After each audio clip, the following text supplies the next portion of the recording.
Buenas noches, bienvenidos a Punto Económico. Hoy día va a ser un día de economía. Hemos invitado al profesor Carlos Parodi. Él es, escribe en gestión, tiene un segmento de Economía para Todos. Vamos a hablar un poco de diferentes temas económicos, entre ellos, por ejemplo, la burbuja inmobiliaria. ¿Hay o no hay burbuja inmobiliaria en el país? El tema del crecimiento de los créditos en el Perú.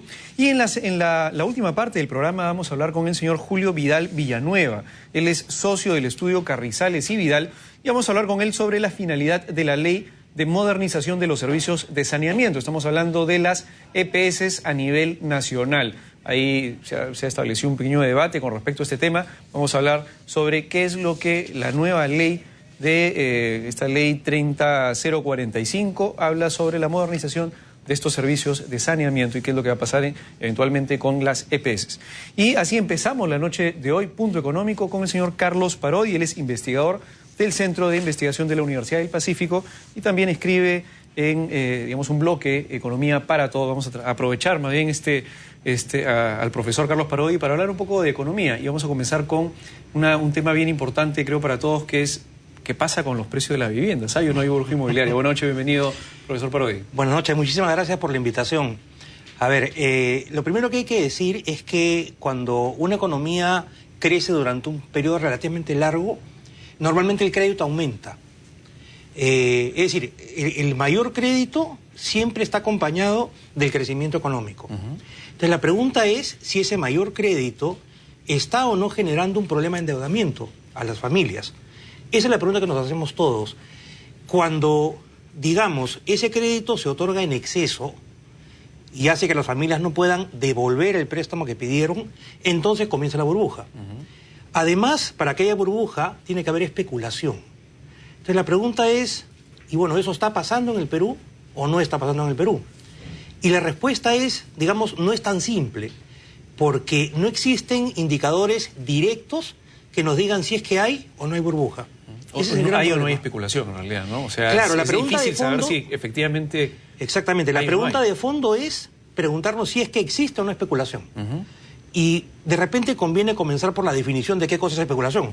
Especular es apostar a que el precio de algo va a subir, de modo tal que lo compro hoy día a 100, espero que suba y lo vendo más caro. Esa es un poco la idea de especular. La apuesta es a que el precio va a seguir subiendo. No necesariamente es a que yo voy a tener la caja para estar pagándolo todo el tiempo, porque probablemente ahí sí me quede un poco corto con mi caja. Porque exactamente. La idea es la siguiente. Una vivienda cuesta 100. Yo le pido al banco prestado, digamos, 100. Para poner el ejemplo muy simple. Me endeudo con el banco en 100, pero cuando la vivienda sube a 120, la vendo en 120, le pago al banco los 100 que le debía y gane 20. Más los intereses de 10. Y gane la diferencia sin hacer nada. Eso es especular. El problema con ese proceso es que hace que los precios suban artificialmente. Porque si es que todo el mundo está pensando lo mismo, claro, todo el mundo, bueno, yo lo compro a 120 y hago el mismo precio a 140. Todo el mundo dice, voy a comprar antes que sigan subiendo, o voy a comprar para hacer negocio. Entonces, eso ha ocurrido en España, en Irlanda, en los Estados Unidos, en este siglo. Entonces, el tema está en que si ese proceso se exacerba, llega un momento en que los precios alcanzan un techo, porque ya pues, digamos, nadie pediría un préstamo para comprar una vivienda tan cara, comienzan a caer los precios y en ese momento la burbuja colapsa. Y naturalmente, la gente que estaba sobreendeudada, para que colapse la burbuja, tiene que llegar un momento en que no puede pagar. Entonces, esto quiero que se lea de la siguiente manera, quisiera que se lea de la siguiente manera. Primero, tomar un crédito no es malo, es bueno. Es decir, endeudarse no es malo, sobreendeudarse sí es malo. Y la pregunta es qué cosa es sobreendeudarse.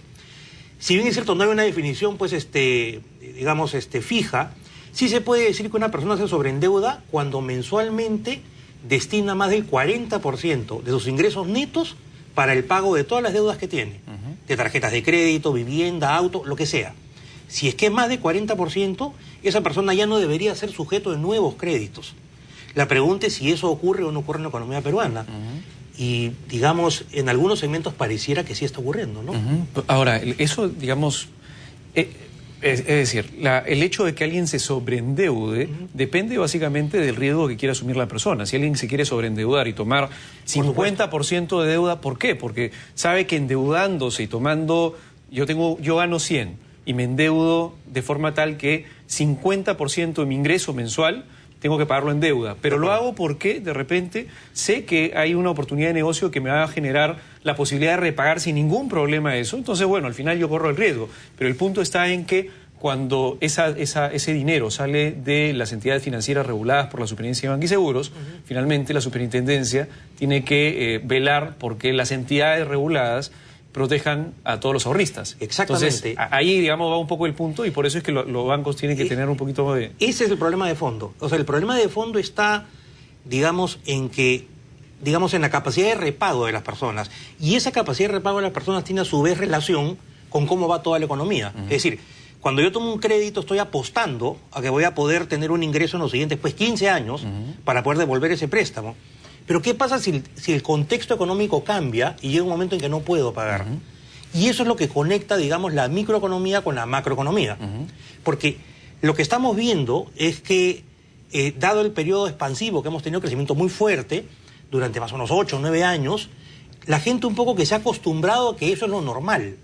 O sea, lo normal es que el tipo de cambio tienda a bajar, lo normal parece ser que es que la economía siempre crezca, lo normal es que los bancos siempre me quieran prestar. Pero digamos, todo eso ocurre mientras la economía se encuentra en un ciclo de crecimiento económico. Pero ¿qué pasa cuando eso se invierte? Y la historia económica del Perú es contundente. Digamos, los ciclos son más o menos siempre son demasiado pronunciados. Entonces, ¿qué pasa cuando la economía comienza a crecer un poco más lento? Mucha gente que antes sí podía pagar con los ingresos que tenía, ahora probablemente ya no puede hacerlo. Claro, uno puede decir es problema de la gente. Claro, sí es problema de la gente, pero como bien comentaste hace un rato, quien puede entrar en dificultades es la entidad financiera, la que prestó. Y la entidad financiera presta con dinero de otros, que somos los ahorristas. Entonces, al final se convierte en un problema global de todo el país, ¿no? Claro. Entonces, ciertamente, digamos, lo que hay que ver es ver el mercado crediticio con cuidado. Hay tasas de crecimiento del crédito que son altas.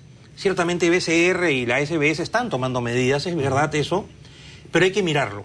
Ahora, pero la tasa de crecimiento también, para decir la verdad, es que han sido altas porque la cantidad de gente que recurría o que tenía la oportunidad de obtener un préstamo no es que haya sido un montón de gente. Es decir, no, pues, claro. Por ejemplo, las microfinanzas han aumentado de una manera muy grande y por lo tanto han permitido que mucha gente probablemente que antes no accedía a un financiamiento ahora puede hacerlo. Ahora lo pueda. Entonces, claro, si partimos de una base de una gente baja, claro, los ritmos de crecimiento pueden ser altos, pero en realidad pasamos, pues, no sé, para poner un número, del 30 al 40% de gente que accede y todavía falta mucho más. Totalmente de acuerdo. ¿No?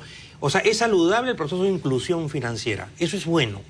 El tema está en que si es que las personas se sobreendeudan y sobre todo sus ingresos son muy sensibles a cómo va la economía, entonces, digamos, el microempresario, cuyos ingresos dependen mucho de cómo está la economía.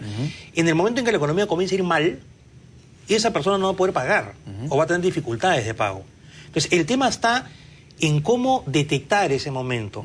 Desgraciadamente, la economía no tiene herramientas precisas de detección, ni de eso, ni de la especulación, que son los dos componentes que podrían eventualmente llevar a una burbuja. Entonces, cuando no hay ninguna de las dos cosas, ¿qué hace una persona que quiere aprender el tema? Recurre a la historia y ve episodios anteriores en otros lugares donde haya habido una burbuja inmobiliaria. Entonces, tenemos Irlanda, España, Estados Unidos en este siglo, Reino Unido en este siglo nada más, y antes en la historia tenemos muchos casos. Es decir, las burbujas no son algo extraño a una economía. Digamos, la historia financiera mundial nos muestra innumerables ejemplos. Y eso es otra cuestión que tiene que tener clara, ¿no? Claro. Que tiene que quedar bien claro, ¿no?